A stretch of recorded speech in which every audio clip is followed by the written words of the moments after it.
Hello साथियों, जय हिंद, राधे राधे, जय श्री कृष्णा। उम्मीद करता हूं आप सभी लोग बहुत अच्छे होंगे और आप सभी के बोर्ड एग्जाम की तैयारी बहुत बेहतर तरीके से चल रही होगी। जैसा कि मेरे प्यारे साथियों आप लोगों को पता ही है कि हम लोग यहाँ पर क्लास 12th केमिस्ट्री के, ठीक है, 2025 के सेट नंबर 5 के बारे में आज बातचीत करने वाले हैं। ठीक है ना भैया, हम यहाँ पर आपको 2025 के सेट नंबर 7 और सेट नंबर 6 इन दोनों सेट को सॉल्व करवा चुके हैं। ठीक, और आज हम लोग बातचीत करेंगे यहाँ पर 2025 के सेट नंबर 5 के बारे में। ठीक है, ये चीज आपको अच्छे से ध्यान रखना है।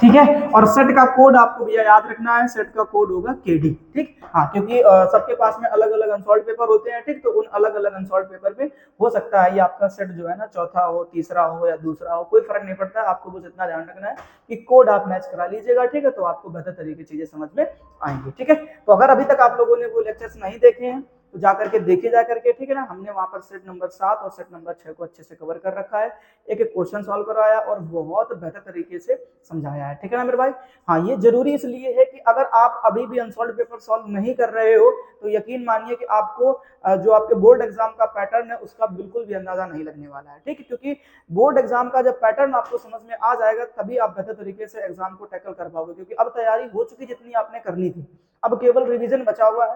तो रिवीजन आप तब कर पाओगे ना जब आपको ये पता होगा कि किस टाइप के क्वेश्चन ज्यादा एग्जाम में पूछे जाते हैं। ठीक, और इसके लिए मेरे भाई आपको अनसॉल्व पेपर सॉल्व करने ही करने पड़ेंगे प्रीवियस ईयर के। ठीक, तो आप एक काम करिए, ये अनसॉल्व पेपर को सॉल्व करना शुरू कर दीजिए। ठीक, अगर आप ये करेंगे तो आपको पैटर्न समझ में आएगा।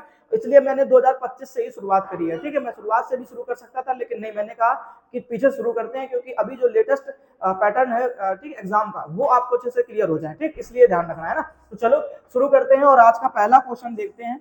सभी लोग बड़े ध्यान से समझेंगे। क्या लिखा हुआ है, कह रहा है 0.2 मोलर।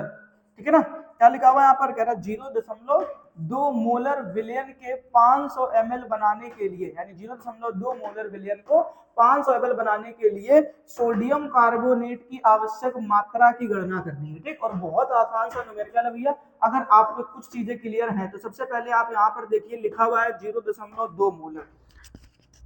ऐसे क्वेश्चन को भैया बनाने के लिए आपको जो मान दिए जाते हैं पहले उनको लिख लिया जाता है। तो आपको दिया गया है 0.2 मोलर। ठीक है ना, ये चीज आपको याद रखना है। उसके बाद आपको दिया गया है, कह रहा है क्या कि 500 ml, और ये क्या बनाना है, आपको विलयन बनाना है। ठीक है ना, कह रहा है कि सोडियम कार्बोनेट की आवश्यक मात्रा ये हमें बतानी है। तो कोई समस्या नहीं है मेरे भाई, एक चीज आप अच्छे तरीके से क्लियर कर लो कि ये जो मोलर है ये किसका मात्रक होता है, तो बोलोगे मोलरता, यानी जो आपको पूछा गया मान है वो किसका, कैपिटल एम का। और यहाँ पे जो एमएल लिखा हुआ ये किसका मान होता है, तो बोलोगे वी का मान होता है। ठीक, अब इतनी चीज अगर आपको क्लियर है तब मैं अगर आपको यहाँ पर मोलरता का फॉर्मूला पूछूं तब आप बोलोगे भैया क्या कि कैपिटल एम बराबर फॉर्मूला क्या होता है, WA/MA इंटू में वी। और अगर यही वी हमारा मिलीलीटर में दिया जाता है ना तो भैया हम लोग ऊपर 1000 से क्या करा देते हैं, मल्टीप्लाई करा देते हैं। ठीक, इस फॉर्मूलो अगर इस फॉर्मूले को आपने ढंग से लगा लिया, याद कर लिया, तो समझ लीजिए आपका न्यूमेरिकल बन गया फिर। ठीक, अब इस फॉर्मूले में आप देखो ध्यान से कि जो आपसे पूछा गया मान है यानी दिया गया, पहले वो समझ लो, तो ये आपको एम का मान दिया गया है।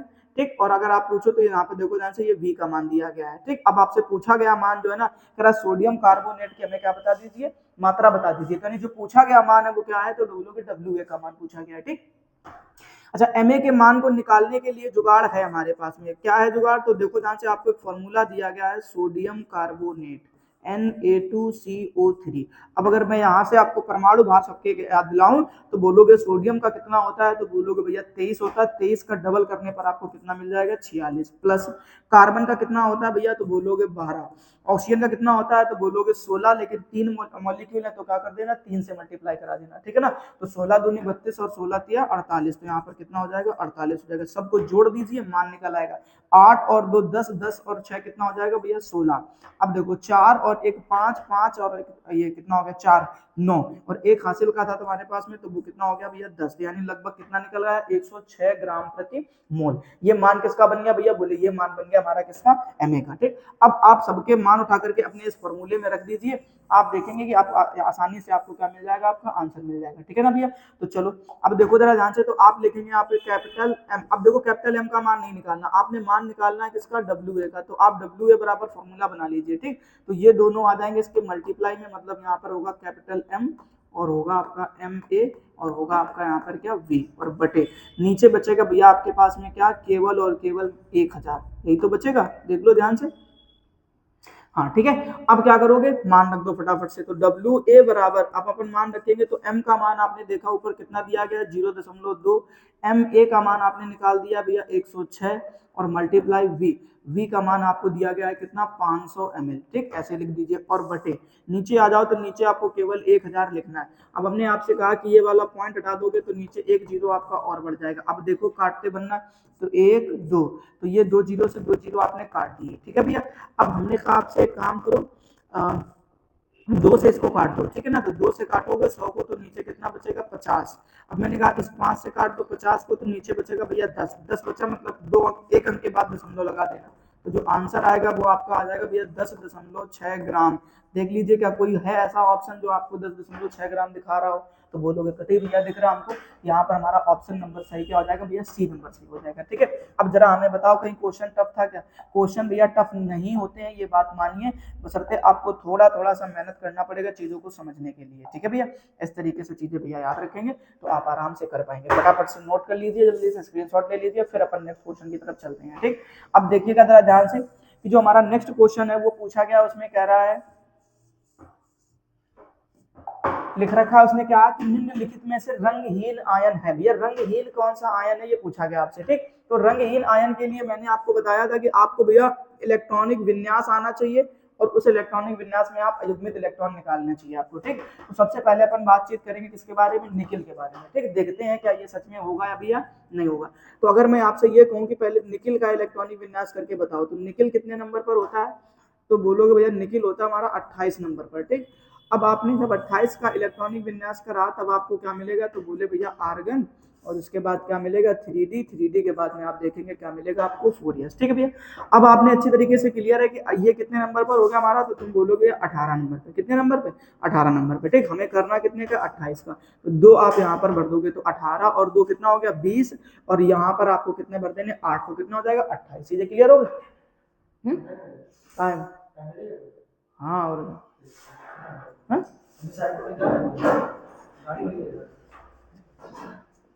तो गेट रुको एक सेकंड, बंद करने पड़ेगा तब तुम जाना।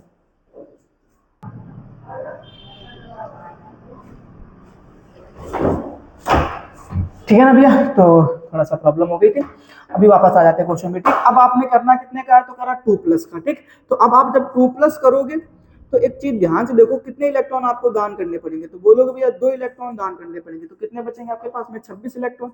अब यहाँ पर आप क्या करेंगे, बोलोगे भैया आर्गन, और उसके बाद आप लिखेंगे क्या 3D, 3D के बाद आप लिखेंगे 4s। ठीक, दान हमेशा ध्यान रखना भैया कहाँ से निकाले जाते हैं, बातम कोष से।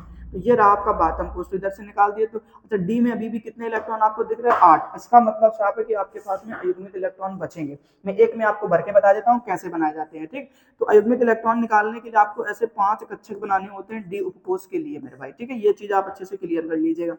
तो अब आपके पास में इलेक्ट्रॉन है डी में कितने 8, तो अब 8 इलेक्ट्रॉन को भरने के लिए पहले आप सिंगल सिंगल ऊपर की तरफ भर दीजिए, फिर आप क्या करेंगे नीचे की तरफ।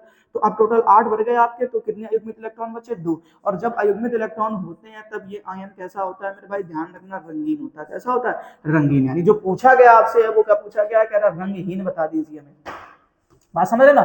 तो रंगहीन, तो यानी इसका मतलब पहला वाला तो आपका गलत हो गया भैया। ठीक है, अब देखो ऑप्शन नंबर बी। अब अगर हम आपसे कहें कि बी नंबर करके दिखा दो हमको, ठीक, तो बी नंबर के लिए आप देखो ध्यान से, आपको दिया गया Fe3+, तो पहले तो आपको Fe के बारे में क्लियर होना चाहिए है ना।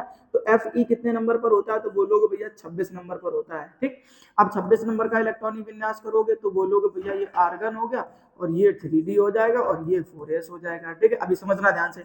तो आप यहाँ पर क्या करेंगे, 18 और 2 20 और 6 26। ठीक, अब आपको करना कितने का है, तो आपसे पूछा गया है कि भैया हमें 3 प्लस का निकालना, मतलब यहाँ पर 3 दान कर दोगे 23 बचेगा।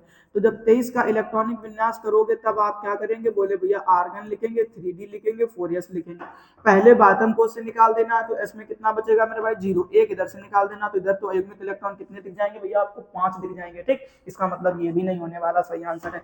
हमसे पूछा गया है कैसा, रंगहीन। तो रंगहीन मेरे भाई वो होगा जिसमें अयुग्मित इलेक्ट्रॉन नहीं होंगे। ठीक, इसमें तो आपको 5 अयुग्मित इलेक्ट्रॉन दिखेंगे। ठीक, अब हमने कहा चलो आगे की कहानी समझते हैं। फिर इसका मतलब है फेरस भी नहीं हुआ। अब कॉपर 2 प्लस की बात कर लेते हैं। ठीक, देखो ध्यान से, सब क्वेश्चन भैया आपको ऐसे ही सॉल्व करने हैं, ध्यान रखो। अच्छा, कॉपर 2 प्लस करने से पहले आपको क्या करना पड़ेगा भैया, कॉपर का करना पड़ेगा। तो कॉपर कितने नंबर पर होता है, तो जवाब आएगा भैया 29 नंबर पर होता है। इलेक्ट्रॉनिक विन्यास करोगे तो क्या करोगे मेरे भाई, तो लिखोगे आर्गन 3D और क्या लिखोगे 4s। ठीक, एस में आपको भैया कितना भरना होता है, इसमें एक भरना, ये ध्यान रखना, ये अपवाद की कैटेगरी में आता है। ठीक है, अब अगर एक भरोगे तो यहाँ पर कितने हो जाएंगे, 10 हो जाएंगे। ठीक, अब आपको दान कितने करने यहाँ पर, तो 2 प्लस दान करने, मतलब इसका साफ है कि 2 दान कर दिए। 2 दान करोगे ना मेरे भाई, तो कितना बचेगा आपके पास में, 27।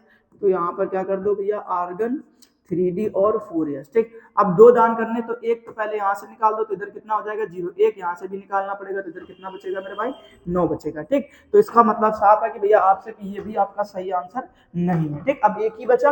अब उसमें क्या करोगे जरा देखो ध्यान से, तो कॉपर सिंगल प्लस का निकालना मानो जैसे, तो अब एक ही दान करोगे, तो 29 में से एक कर दिया, तो कितना बचेगा मेरे भाई, 28। अब 28 का इलेक्ट्रॉनिक विन्यास करोगे तो क्या करोगे, बोले भैया आर्गन 3D 4s। अब एस से एक निकाल दो, तो यहाँ पे कितना हो जाएगा, 0। लेकिन डी में मेरे भाई अभी भी कितने रहेंगे, 10 इलेक्ट्रॉन रहेंगे। ठीक, तो डी देखो ध्यान से, जब तक पूरा भरा है तब तक इसमें कोई अयुग्मित इलेक्ट्रॉन नहीं दिखेगा। और जब अयुग्मित इलेक्ट्रॉन नहीं होते हैं ना मेरे भाई, तो आपको ध्यान रखना है वो कैसा होता है, तो वो होता है भैया रंगहीन। यानी इसका ऑप्शन नंबर सही क्या हो जाएगा, डी नंबर। बात पहले पढ़ी कि नहीं पढ़ी, बोलो ठीक है, समझ में आ गया भैया। चलो, अब अपन देखते हैं नेक्स्ट क्वेश्चन, है ना। अब नेक्स्ट क्वेश्चन में क्या पूछा गया, उस चीज को समझ लो। तो नेक्स्ट क्वेश्चन में आपसे कह रहा है क्या, कि संकर आयन इस तरीके से आपको दिया गया है क्या, NiCN का होल 4 की पावर x। ठीक है ना, ये दिया गया है। अब कह रहा है कि हमें यहाँ पे जो मान है ना, वो किसका बता दीजिए भैया, कह रहा है x का मान बता दीजिए। बहुत इजी होता है मेरे भाई, पहले इनके ऊपर सबके चार्ज क्लियर कर लो। तो निकल के ऊपर देखो ध्यान से, अभी आपने देखा ऊपर 2 प्लस है, दिख रहा नहीं दिख रहा, ये देख लो यहाँ पर। ठीक, थोड़ा हिंट भी मिल गया आपको यहाँ पे आसानी से। तो आप यहाँ पर लिखेंगे प्लस का 2 प्लस। अब ध्यान रखो Cn, इसके कितने मॉलिक्यूल दिए हैं, तो पहले 4 लिख दो। अब Cn के ऊपर चार्ज कितना होता है, -1। तो -1 से क्या करा दो, मल्टीप्लाई करा दो मेरे भाई। ठीक, और बराबर में क्या लिख दो, जो पावर होती है उसको बराबर में लिख देते हैं। इतनी चीज क्लियर होगी, बोले ठीक है। अब समझो ध्यान से क्या, कि ये तो हमारे पास में क्या है भैया, 2 हो गया प्लस का। ठीक है, प्लस। अब प्लस मत लगाओ इसमें। ठीक है, 2 4 एकम 4, और वो भी किसका हो जाएगा, माइनस का। तो बराबर में कितना आ जाएगा, x। अब x में से जब घटा दोगे, ये तुम्हारा सॉरी 4 में से जब 2 घटा दोगे, तो जो x का मान आएगा ना मेरे भाई, वो कितना आ जाएगा, -2 आ जाएगा। ठीक, देख लो क्या कोई है ऐसा एक ऑप्शन, तो बोलोगे भैया बिल्कुल यकीनन यहाँ पर ऑप्शन नंबर हमारा सही कौन सा हो जाएगा, सी सही हो जाएगा। बात पल्ले पड़ी कि नहीं पड़ी मेरे, बोले ठीक है, चलो आगे देखते हैं। ऐसे देखोगे तो सारी चीजें आसानी से क्लियर हो जाएगी। ठीक, अब देखो क्वेश्चन नंबर घा। अब क्वेश्चन नंबर फर्स्ट का अगर मैं घा के बारे में बातचीत करूं, तो ये एक नेम रिएक्शन है मेरे भाई, अगर आपको याद आ रही हो। ठीक है ना, अगर आपको कुछ याद आ रहा है, अगर आपने पिछले वाले सेट सॉल्व कर रखे हैं, तो इसमें से मैंने आपको एक नेम रिएक्शन बताई थी इसी की तरीके की। ठीक है, तो ये चीज आप याद रखना। तो क्या नेम रिएक्शन है, बस वो अगर आपको याद है तब आप इसका आंसर बड़ी आसानी से दे पाएंगे। ठीक है ना, यहाँ पर आपको लेना है पलाडियम तथा बेरियम सल्फेट। ओके, अब सुनो बड़े ध्यान से भैया, क्या कि एक हाइड्रोजन आपको यहाँ से क्लोरीन को देना होता है, एक हाइड्रोजन कार्बन को देना होता है, तब आप देखोगे कि अपचयन हो गया, और इस तरीके से आपको चीजें देखने को मिलेंगी। C डबल बॉन्ड O, इधर हो जाएगा H, और बाहर क्या हो जाएगा भैया आपका HCl। अब मेरे भाई ये चीज ध्यान से देखो, ये चीज क्या हो गई, तो बोलोगे ये चीज हो गई भैया एल्डिहाइड। क्या हो गई, एल्डिहाइड हो गई। ठीक, और इस नेम रिएक्शन का नाम याद कर लो भैया, होती है रोजेनमुंड अपचयन अभिक्रिया। क्या होती है भैया, रोजेनमुंड अपचयन अभिक्रिया होती है। इस चीज को याद कर लो आप अच्छी तरीके से। ठीक, तो यहाँ पर देखो ध्यान से, एल्डिहाइड आपको कहाँ पर दिख रहा है, ये देखो यहाँ से ऑप्शन नंबर बी दी। ठीक, तो ये चीज क्लियर हुई कि नहीं हुई मेरे भाई, रिएक्शन जल्दी से स्क्रीनशॉट ले लो, फिर आगे की बातचीत कर लेते हैं। अब अगला जो क्वेश्चन है ना मेरे भाई, वो पढ़ो फटाफट पहले ध्यान से। अगले क्वेश्चन में आपसे जो पूछा गया है, वो कह रहा है आपसे, क्वेश्चन नंबर है इंगा। ओके, ऐसे। अब इसमें कह रहा है क्या, कि ये जो लिखा हुआ है वो किस प्रकार का एमीन है, प्राथमिक है, द्वितीयक है, तृतीयक है, आप खुद बताना। ठीक, हमने कहा आपसे कि अगर हमारे पास में इस तरीके से लिखा हुआ मिल जाए कहीं पर CH3 और यहाँ पर लिखा हो भैया NH2, तो जब जब आपको यहाँ पर NH2 दिख जाए तब तब आप समझ लेना कि ये भैया हमारा कैसा एमीन है, तो बोलोगे 1 डिग्री एमीन है। कैसा एमीन हो जाएगा भैया, बोलोगे भैया 1 डिग्री एमीन है। बात पल्ले पड़ी। अच्छा दूसरी चीज, अगर आपको कहीं पर भैया ऐसा लिखा मिल जाए CH3 और लिखा मिल जाए आपको NH, क्या लिखा मिल जाए NH, तो आप ये समझिएगा कि 100% भैया ये जो है ना ये कैसा हो जाएगा 2 डिग्री एमीन हो जाएगा। जब NH मतलब हाइड्रोजन कम होते दिखेंगे आपको तो बात समझ में आती है। तो अब आप यहाँ पर देखोगे कि ये कैसा हो गया, बोलोगे 2 डिग्री एमीन हो गया। ठीक, फिर आपसे हमने कहा यहाँ पर क्या CH3, अब इसका लिख दो होल थ्राइस और इधर पे क्या लिख दो आप NH।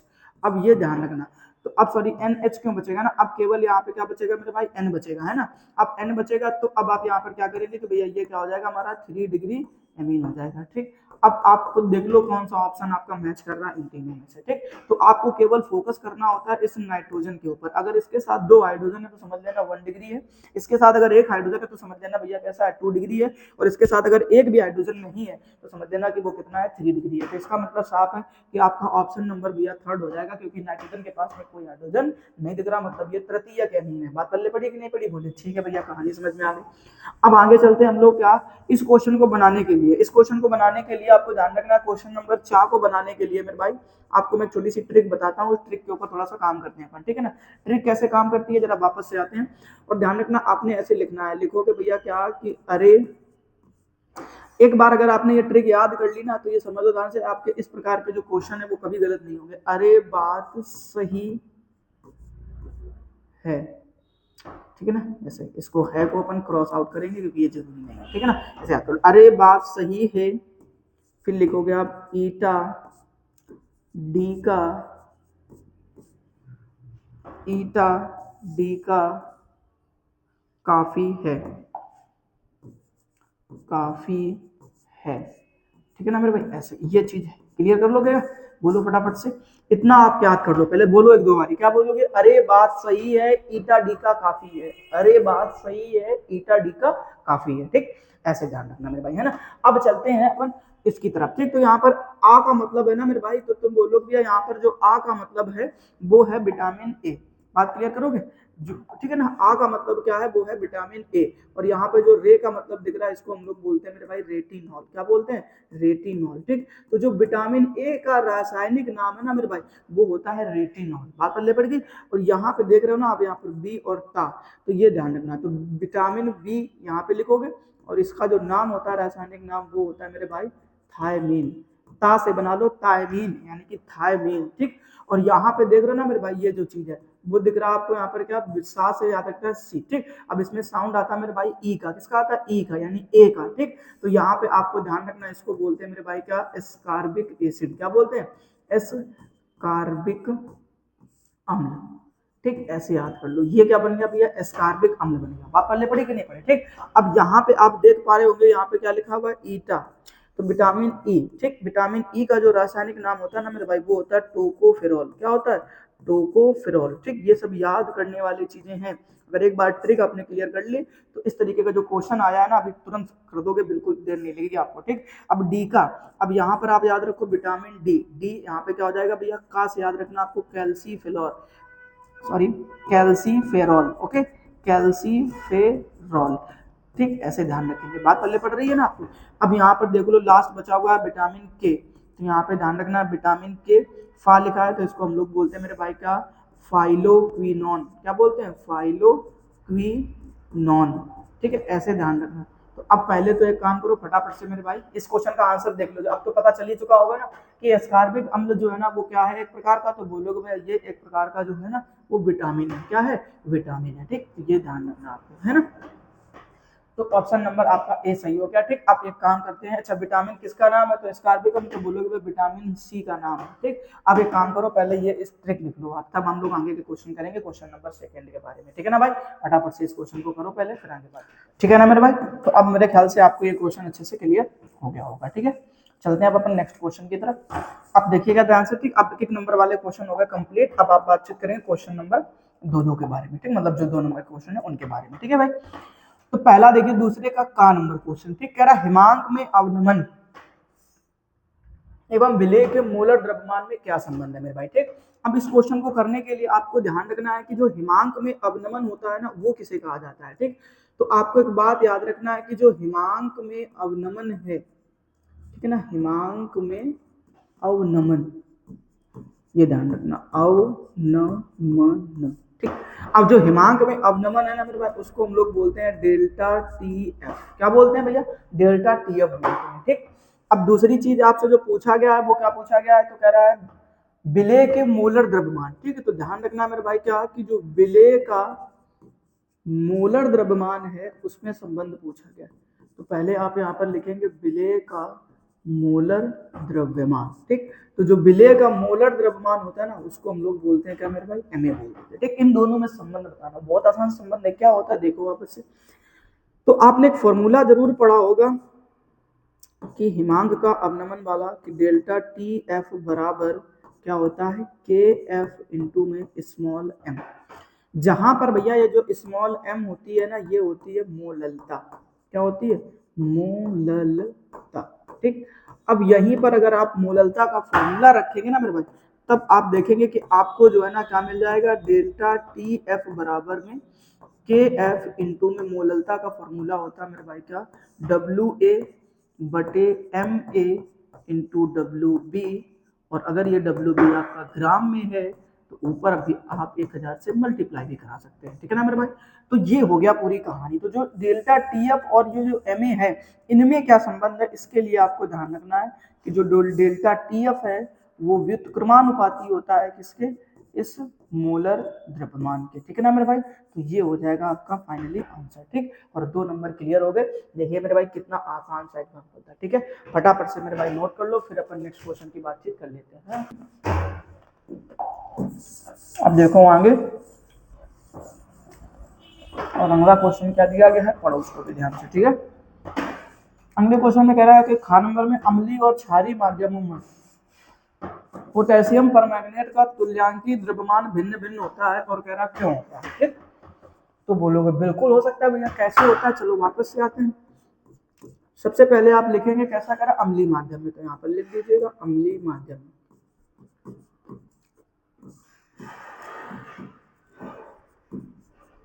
अम्लीय माध्यम में, ठीक है ना मेरे भाई। अम्लीय माध्यम में जब आप निकालने जाओगे तब आपको लिखना पड़ेगा क्या? पोटेशियम पर मैग्नेट, यानी KMnO4। अब इसकी अभिक्रिया जो है ना, आप किसके साथ करा दीजिए मेरे भाई? अम्ल के साथ करा दीजिए। अम्ल क्या हो गया? तो बोलोगे भैया एक सल्फ्यूरिक अम्ल ले लिया हमने। ध्यान से समझो, इंपॉर्टेंट टॉपिक है, अच्छा क्वेश्चन बनता है, ध्यान रखना, ठीक। तो अब क्या करोगे आप कि आपको किसके साथ में करा लेना है? तो बोलोगे भैया हमें करा देना है सल्फ्यूरिक अम्ल के साथ। किसके साथ करा देना है? सल्फ्यूरिक अम्ल के साथ में, ठीक। जब आप सल्फ्यूरिक अम्ल के साथ कराएंगे तब आपको यहाँ पर मिलेगा मैग्नीज सल्फेट, ठीक है। नहीं, MnO4 क्या मिलेगा मेरे भाई? MnO4 मिलेगा। और प्लस में आपको क्या मिलेगा मेरे भाई? तो बोलोगे K2SO4 मिलेगा, ठीक है ना। और क्या मिलेगा भैया? तो बोलोगे भैया जल मिलेगा, ठीक है ना। और ऑक्सीजन, यानी ठीक इस तरीके से ऑक्सीजन क्या हो जाएगा मेरे भाई? बाहर हो जाएगा, ठीक। अब इसको बैलेंस करने के लिए आप अगर चाहो तो यहाँ पर आप कितने से मल्टीप्लाई करा दो? 2 से।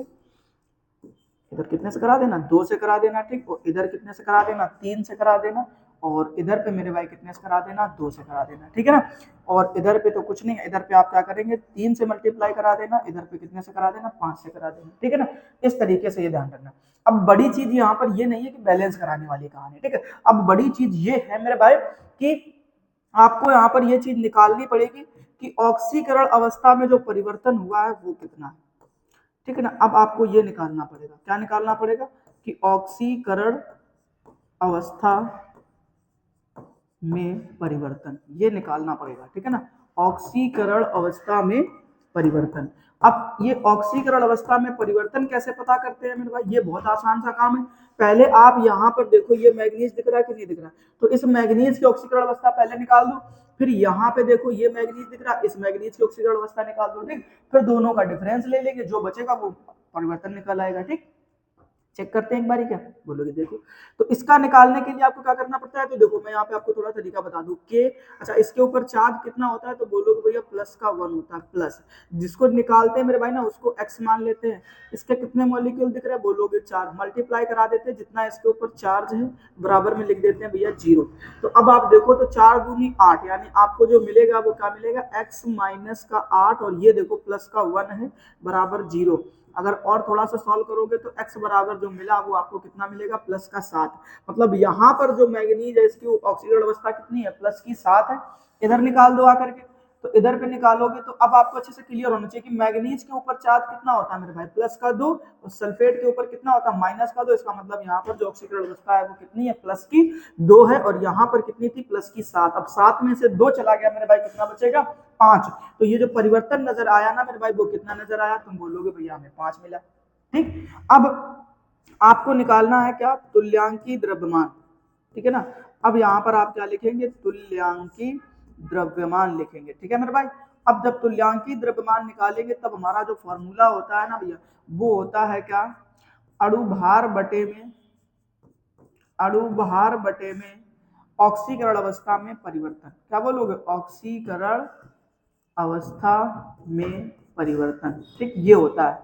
तो अब आपने देखा भैया क्या कि ऑक्सीकरण अवस्था में परिवर्तन या इसका तुल्यांकी भार। तो अब आप एक चीज ध्यान रखना कि जो इसका अणुभार होता है ना पोटेशियम परमैंगनेट का, वो कितना होता है, 58 होता है। कैलकुलेट आप कर लेना कि पोटेशियम का 39, मैग्नीज का 55 और इसका 16 चौको 64। ठीक है, एक का कितना होता है 16, तो 4 का कितना हो जाएगा 64। ठीक, तो ये जोड़ देना। अब इसमें डिवाइड कितने से कर देना भैया, 5 से कर देना। कितने से कर देना, 5 से। ठीक, तो जो भी बनेगा ना मेरे भाई वही आपका क्या बन जाएगा, आंसर हो जाएगा। किसके लिए, किसमें, अम्लीय माध्यम में। ठीक, लेकिन अभी क्वेश्चन कंप्लीट नहीं हुआ है, अभी क्वेश्चन मेरे भाई कंप्लीट नहीं हुआ। जो मेन चीज आपसे पूछी गई है वो दोनों में पूछा गया, कह रहा अम्लीय में भी बताओ और हमें कहां पर बताओ भैया, क्षारीय माध्यम में भी बताओ।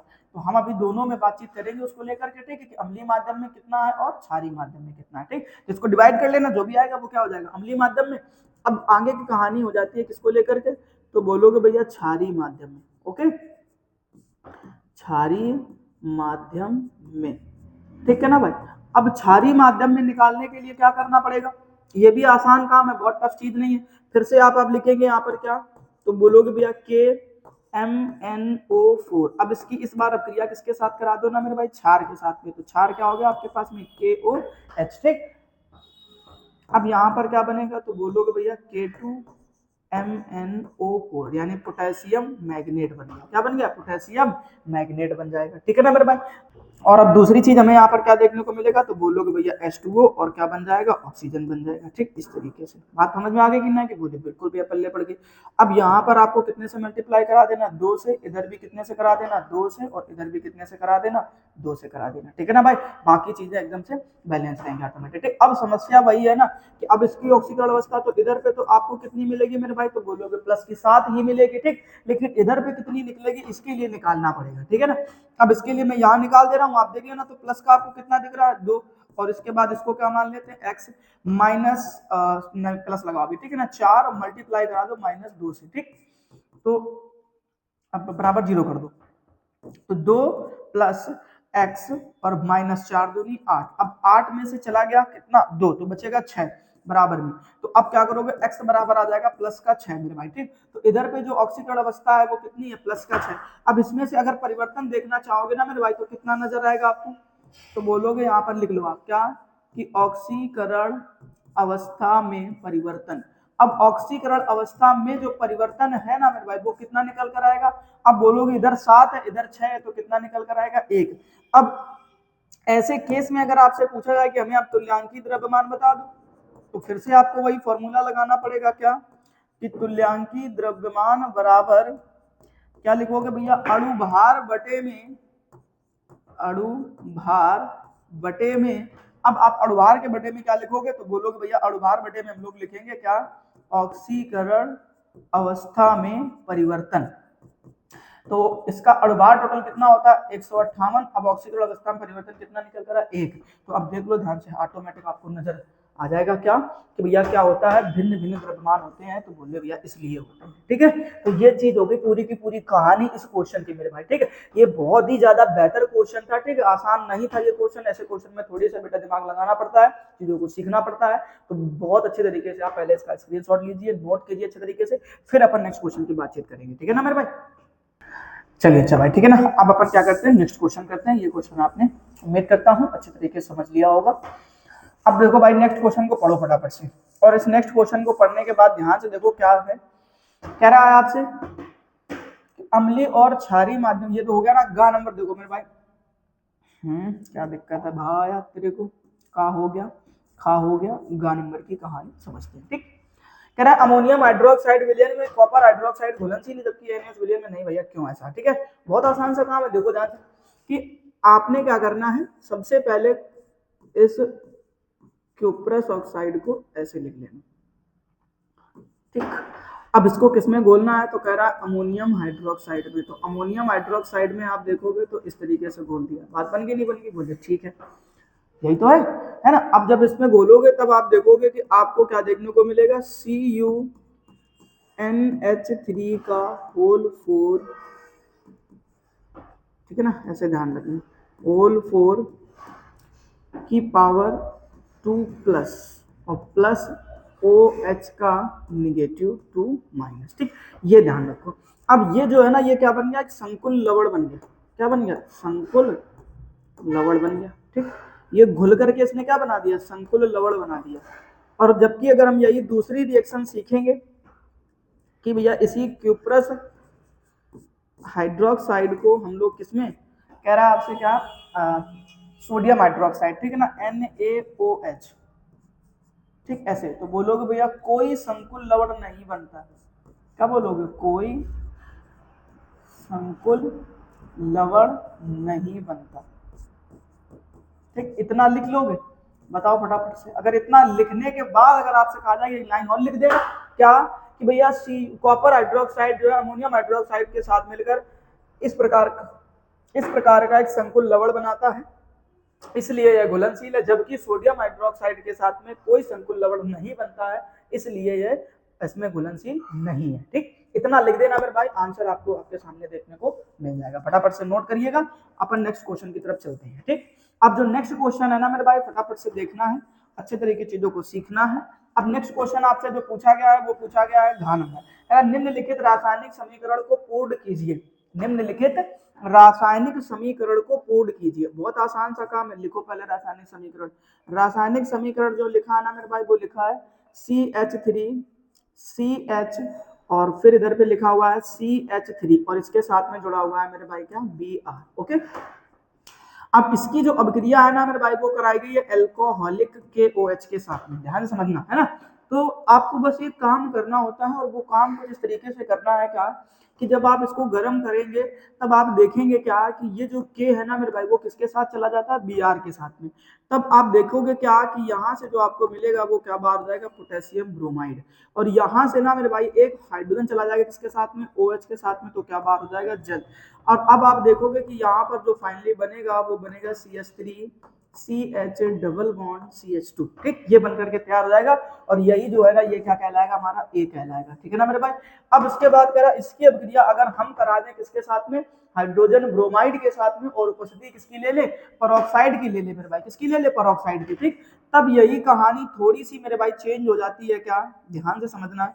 अब आपसे कहा गया कि अगर इसकी अभिक्रिया हम किसके साथ में करा दें, हाइड्रोजन ब्रोमाइड के साथ में करा दे। किसके साथ करा दे, हाइड्रोजन ब्रोमाइड के साथ अगर इसकी क्रिया करा दे, और क्या ले ले भैया, पेरोक्साइड ले ले। हमने कहा एक पेरोक्साइड का नाम लिख देते H2O2। ठीक, या आप पेरोक्साइड भी लिख दोगे तब भी कोई दिक्कत नहीं। ठीक, अच्छा, जब इतना सब आप कर लोगे ना, तब आपको ध्यान रखना कि जब आप ये H2O2 यानी पेरोक्साइड की उपस्थिति लेते हो, तब आपको एंटी मार्कोनिकॉफ का नियम लगाना पड़ता है मेरे भाई।